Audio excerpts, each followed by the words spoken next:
Ya, bagi yang sudah pernah nonton film ini pasti tahu. Renungan kali ini masih dalam rangkaian inspirasi dari film. Saya iseng milih nonton film ini karena berasa gue banget ya.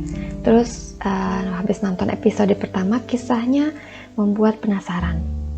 Dan yang tentu tidak boleh dilewatkan adalah apa sih pesan yang mau disampaikan dari film ini. Ya, meski pada dasarnya nonton film itu adalah hiburan ya, yang kadang bisa bikin ngakak dan juga bisa membuang stres sesaat, tapi pasti ada sesuatu yang bisa dipelajari dari film tersebut. Terdengar seperti kalimat orang yang introvert banget ya. Ya, tentu saja karena saya adalah tim introvert. Dan film yang satu ini menantang karena saya ganti judulnya menjadi Introverted Me. Ya, judulnya itu harusnya Introverted Boss atau My Shy Boss. Jika dalam refleksi yang lalu, video yang lalu, saya bilang agak susah untuk membayangkan beberapa tokoh. Yang ini lebih mudah untuk relate ya, nyambung dengan tokoh utamanya. Misalnya, untuk melakukan hal yang sederhana aja, seringkali mikirnya muter-muter. Ya, dan sedihnya kadang muternya nggak penting banget. Udah gitu nggak jadi gitu mau lakukan sesuatu. Satu sisi kalau dipikir-pikir, pengen berubah ya. Tapi nggak semudah skenario yang pasti membuat si pemeran berubah seiring berjalannya episode. Pasti ujung-ujungnya happy ending gitu ya, atau sebuah pencapaian di akhir film. Butuh niat ekstra yang terus menerus, yang tidak pernah padam. Dan sampai di sini introvert terdengar seperti sebuah kelemahan.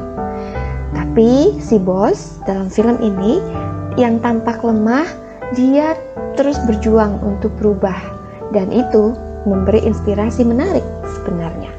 Saya jadi dapat ide, dapat semangat untuk merubah, bukan merubah diri saya, tapi merubah yang disebut kelemahan itu menjadi kekuatan. Daripada menghabiskan tenaga untuk berubah ke seseorang yang bukan diri, lebih baik menguatkan apa yang menjadi diri dalam hal yang positif. Tentu ini bukan untuk memvalidasi bahwa diri kita 100% benar, karena sayangnya pada kenyataannya ada sisi-sisi lain yang harus kita kikis dan ubah. Kelemahan dan kekuatan itu bergantung bagaimana kita melihat dan menggunakannya.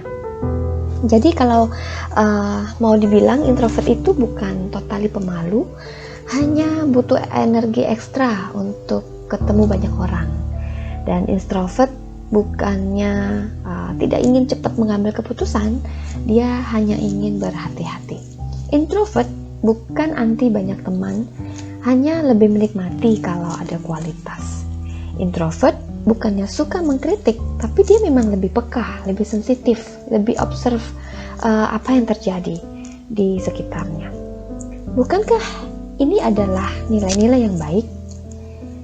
Tapi diri kita tidak semata-mata soal introvert atau ekstrovert saja. Ada banyak unsur yang membentuk, yang mempengaruhi diri kita menjadi seperti yang ada sekarang ini. Misalnya, latar belakang kita, kebiasaan, pengalaman hidup, nilai-nilai kehidupan, pemahamannya yang utuh atau tidak tentang sesuatu, dan lain-lainnya. Semuanya ini bersama-sama menjadi satu membentuk diri seseorang. Ditambah lagi, dunia kita yang bercacat ini seringkali meninggalkan goresan dalam tiap insan yang ada di dalamnya. Jadi ada goresan-goresan yang tersembunyi, dan goresan itu membuat seorang introvert ataupun ekstrovert jadi tampak salah di mata orang lainnya. Dan goresan itu terkadang membuat kita tidak mengerti diri sendiri. Sulit untuk membedakan kelemahan dan kekuatan, ditambah lagi dengan kurangnya kemampuan komunikasi, tidak adanya pengertian dari sesama, adanya stigma-stigma terhadap karakter tertentu, dan lain-lain sebagainya. Balik ke introvert, kita lihat beberapa karakter yang tadi ya diasosiasikan dengan introvert. Tetapi mungkin sebenarnya itu bukan sifat asli introvert, tetapi ada pengaruh dari unsur-unsur lain tadi. Misalnya, ketika kita mengatakan kalau seorang introvert itu pemalu, mungkin sebenarnya dia bukan pemalu, tetapi dia kurang percaya diri. Atau kita mengatakan introvert itu antisosial gitu ya. Mungkin sebenarnya dia pengen punya teman, dia rindu berteman dengan orang lain, tapi dia menjaga jarak atau tidak mau terlalu banyak teman karena dia sedang menghindar dari masalah-masalah yang mungkin muncul atau konflik-konflik akibat berteman. Kemudian kita juga seringkali mengatakan kalau introvert itu terlalu sensitif. Ya bisa jadi ya, bisa jadi enggak, karena ketika seseorang sensitif bisa jadi itu disebabkan karena trauma masa lalunya, trauma-trauma yang melukainya, sehingga dia menjadi begitu perasa terhadap sesuatu. Kemudian kita juga seringkali melihat introvert itu lambat mengambil keputusan seperti yang saya sebutkan sebelumnya. Bisa jadi iya, bisa jadi enggak. Bisa jadi ini juga karena dia kurang berhikmat, dia takut untuk mengambil resiko, dia belum melatih dirinya untuk menjadi lebih berani di dalam mengambil keputusan. Nah, kita menemukan beberapa hal lain ya, atau kelemahan di sini yang sering berpotensi mengaburkan pemahaman tentang diri kita. Kita pikir, oh ya udah, karena saya introvert maka saya begini, maka saya begitu. Sebenarnya kalau kita paham lebih luas, kita melihat unsur-unsur yang bermacam-macam itu, kita melihat dengan jeli mana yang kelemahan, mana yang kekuatan, mana yang sebenarnya kekuatan, tetapi karena adanya goresan-goresan tadi itu menjadi kelemahan, kita melihatnya menjadi kekurangan. Mungkin bukan introvertnya yang harus diubah, tetapi rasa percaya dirinya yang harus ditingkatkan. Bukan antisosialnya, tetapi ketakutan terhadap konfliknya itu yang harus dihadapi. Bukan soal sensitifnya, tapi traumanya yang harus dipulihkan. Bukan soal susah ngambil keputusannya, tetapi keberaniannya yang harus ditambah. Sekarang bisa jadi kalau kita udah melihat berbagai sisi ini, kita memang harus berubah. Berubah bukan dari kelemahan ke kekuatan saja, tetapi berubah dari goresan-goresan yang ada ke pemulihan diri kita. Karena tanpa pemulihan, kelemahan itu akan menimbulkan salah paham, depresi, kita stuck, kita menderita, orang menderita. Dan ini nih yang menjadi situasi dalam film tadi.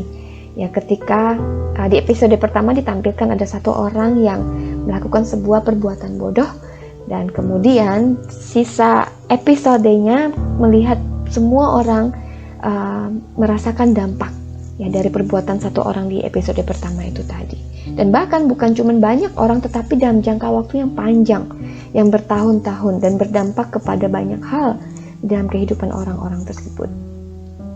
Mungkin dalam kadar yang berbeda, kita pun sedang menanggung penderitaan sebagai efek ya dari kekurangan tersebut, dari kelemahan tersebut, dari luka-luka tersebut. Dan kita juga menyebabkan orang lain yang menderita. Atau sebaliknya, kita sedang menanggung penderitaan yang disebabkan oleh orang lain yang belum bertumbuh, yang belum mengenal dirinya dengan baik. Maka dari refleksi hari ini, marilah kita memeriksa diri kita. Kita mencari pertolongan, kita membangun diri kita, sehingga kita bisa menjadi diri apa adanya, entah itu kita introvert atau extrovert, tetapi tidak menjadi seadanya saja. Kita dapat berubah menjadi versi yang sudah dipulihkan dan berkembang. Kita tidak ingin menjadi orang lain, kita menikmati menjadi diri kita, kita bangga dengan diri kita bangga menjadi unik dan berbeda dari yang lainnya, dan justru kita bisa menginspirasi orang lain.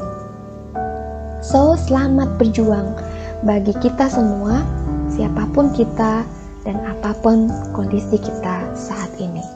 Karena kekuatan dari Sang Pencipta siap menolong kita. Dan kita tidak akan berjuang sendirian, kita belajar memahami diri kita belajar sembuh, kita akan terus dipulihkan, kita bertumbuh dan menolong orang lain juga bertumbuh.